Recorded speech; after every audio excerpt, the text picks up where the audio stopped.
Hey, come on in. Welcome.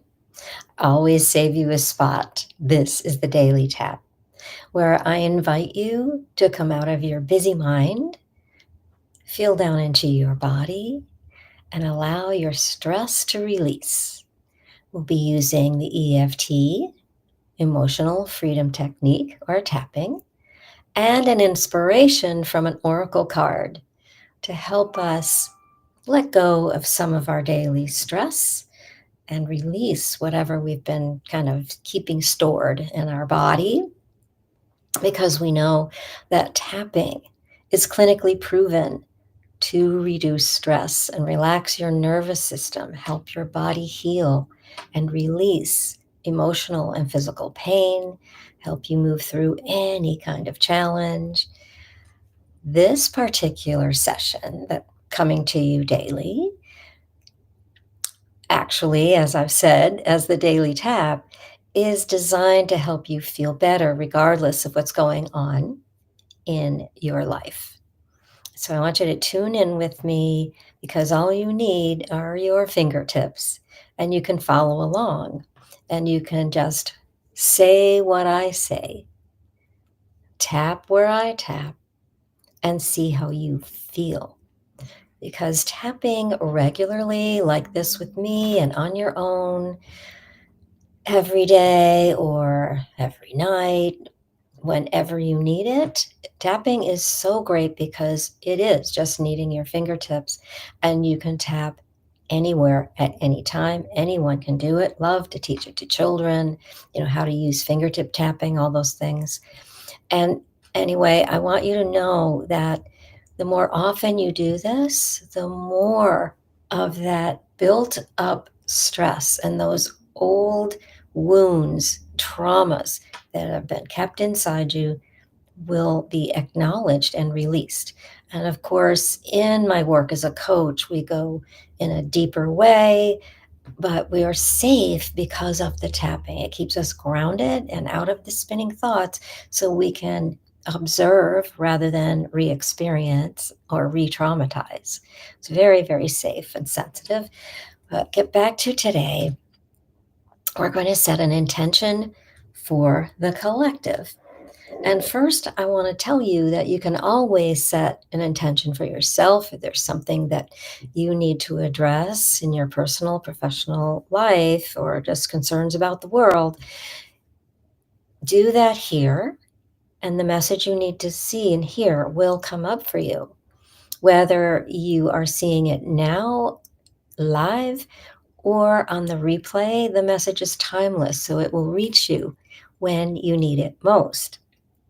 But I have to share with you that when I was looking at choosing the deck, um, I use a pendulum often to help that process, which is really, if you haven't ever used pendulums, I do teach people how, but it's really very simple.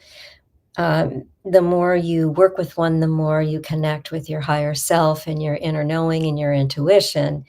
So usually on these daily taps, I'm using that just because I have so many decks. I'm going to say, which one wants to talk today, right?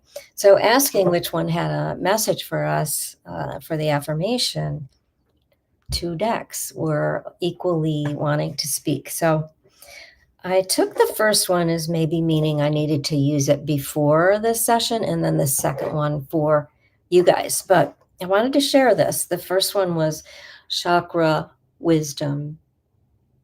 And this is just so great because if you know my book at all, it's about the chakra system within your body and how to recognize when you're feeling things within your body or when you have certain emotions, how to work with that. However, the card that came up is joy. Joy. And it's in yellow, which is the third chakra. This is where we take action. Once we move through feeling safe and secure in our root chakra and have all that on fire fuel in the second, this is where we take action. And acting with joy is so important. So I did take it as a message for me to approach you with joy always.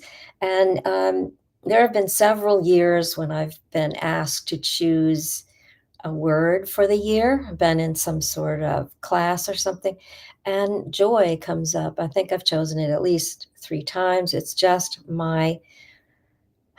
I just feel that we need to embrace more and more how to walk into joy.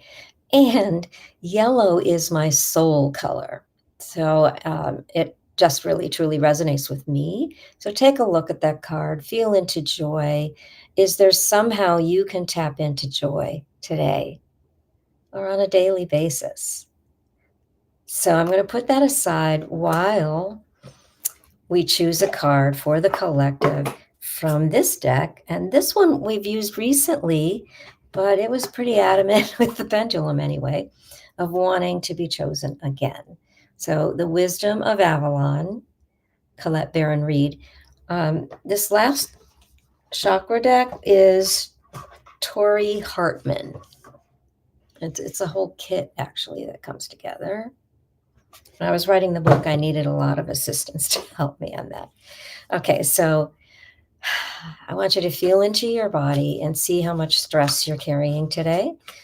Just do a little body scan. You can put your hand on your heart or somewhere else that feels comfortable if you wish, and just search. Where are you holding any kind of stress, any discomfort, unease, aches and pains, tightness, constriction? And then how intense is it? Give it a number, 1 to 10. 10 being over the top, truly intense. And if you're already feeling an emotion that goes with it, recognize that. You know, fear, anxiety, frustration, anger, sadness, self-doubt, you name it. Okay.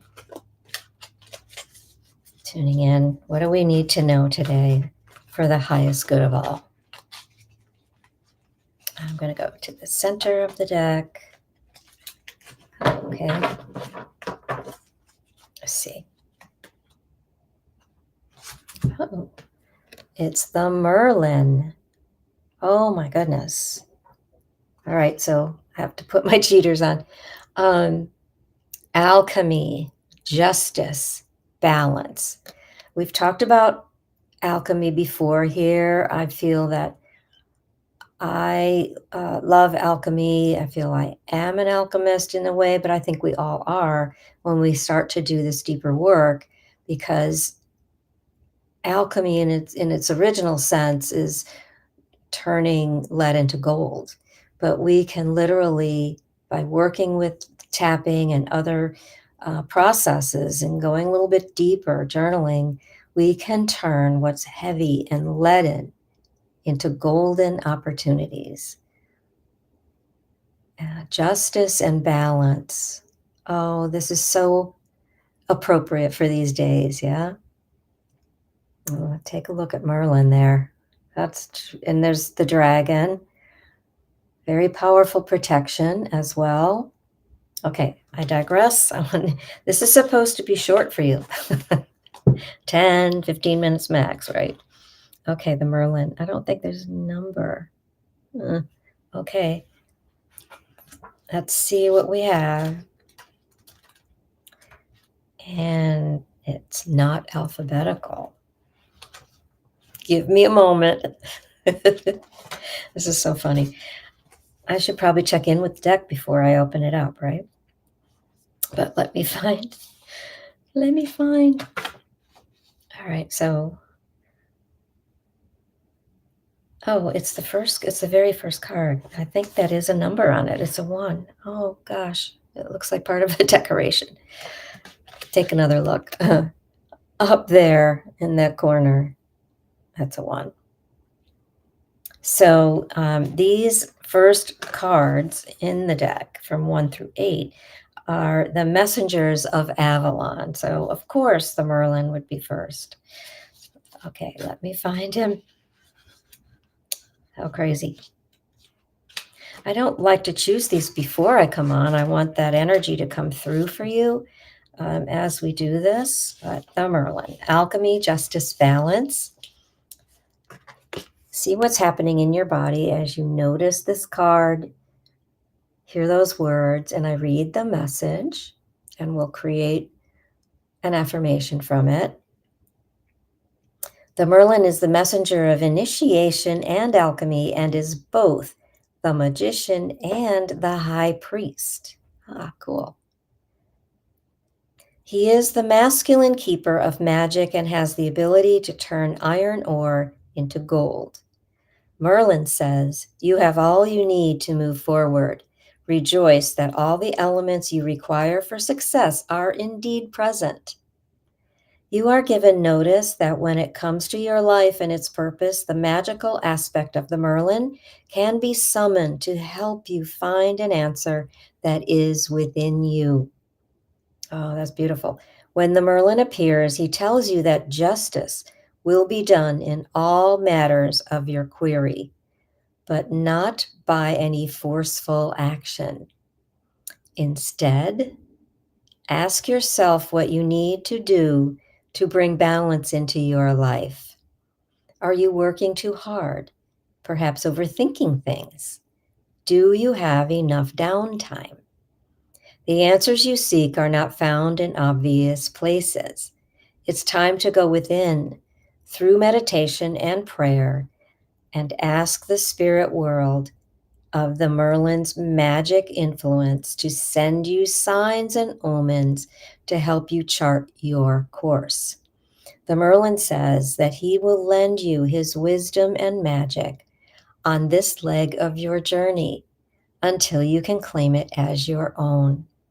His message is always, be in the world, but not of it, and wear it only as a loose cloak about your shoulders. You will never have to look outside yourself for answers when the Merlin appears. Remember, all signs and omens sent by the Merlin are but reflections of that which is within you already. So I encourage you to look for those signs whenever you see a sign or omen. It can be feathers or a feather, coins, a bird, a flower, a certain particular thing that resonates with you. And trust me, sometimes they show up in the oddest ways where they would never be there. And it's a sign, it's a symbol. It can be from a loved one, it can be anything. But when you see a sign like that, it's telling you, you are on the right path. Don't hesitate to keep going forward. Just take one step at a time. This is just such a beautiful message. So let's do some tapping. Are you ready? Okay, we're going to start at the eyebrow point. And let's see. Eyebrow. Repeat after me. I have all I need. Side of the eye to move forward. Under eye, I rejoice. Under nose, that all elements I require, chin, for success, collarbones, are indeed present. Underarms, I'm on notice when it comes to my life and its purpose. Top of the head, the magical aspect of the Merlin can be summoned to help me. Eyebrow, to find an answer, side of the eye, that is within me. Under eye, justice will be done in all matters of my query. Under nose, but not by any forceful action. Chin, I ask myself what I need to do. Collarbones, to bring balance into my life. Underarm, it's time to go within. Open Top of the head, I am open to meditation and prayer. Eyebrow, and asking the spirit world, side of the eye, of Merlin's magical influence, under eye, to send me signs and omens, under nose, to help me chart my course. Chin, Merlin's wisdom and magic, collarbones, on my journey are here for me. All I need do is ask and watch for the signs. On the third eye, which is the sixth chakra, so it is. Amen. So I ask you, first of all, to do this quest with Merlin with joy. Remember, Merlin is within. We are all created in the love that is the universe. The universal consciousness was created in love. And that's who we are and how we move through the world. And we are being asked now more than ever in this rapid, radical change that's happening for us to go within and lead from our heart, lead with others with compassion and empathy, and let go of the things that no longer serve. If you start to get into any of the negativity, which we can all do, whether you're scrolling in social media, watching news, doing anything like that, noticing what's happening, or it's more connected to your personal life, your work life, it doesn't matter. If you start to feel that, take a breath, take a pause, do some tapping, which will keep you out of that spin, but get out into nature. Go for a walk. If you're able, where it's warm enough, put your feet in the grass. Get grounded. But get outside. If you can't get outside, get near a window and look out and look at nature. And remember that tapping can be done without words, just to bring yourself down and calm yourself. So check in with your body again. Where are you now? And if you gave yourself that number, where is it now? Has it come down? If by tapping and listening to my voice and hearing the message has helped you, has that resonated? The number should be lower. If you'd like to stay in that state, just keep tapping. I love to tap on the collarbone points. You can actually walk around doing that and just breathe. If the number has stayed the same or gone up, then you definitely want to do some more. And if you don't have time now to address it, before you go to sleep tonight, do some tapping. I promise you it will help you reduce that stress. And until next time, which will be tomorrow at some point, I'm trying to move the times around according to what my schedule is, but also to reach different people in different parts of the world. And just know that not only are you loved, you are love. You are part of all of this. We are one. And I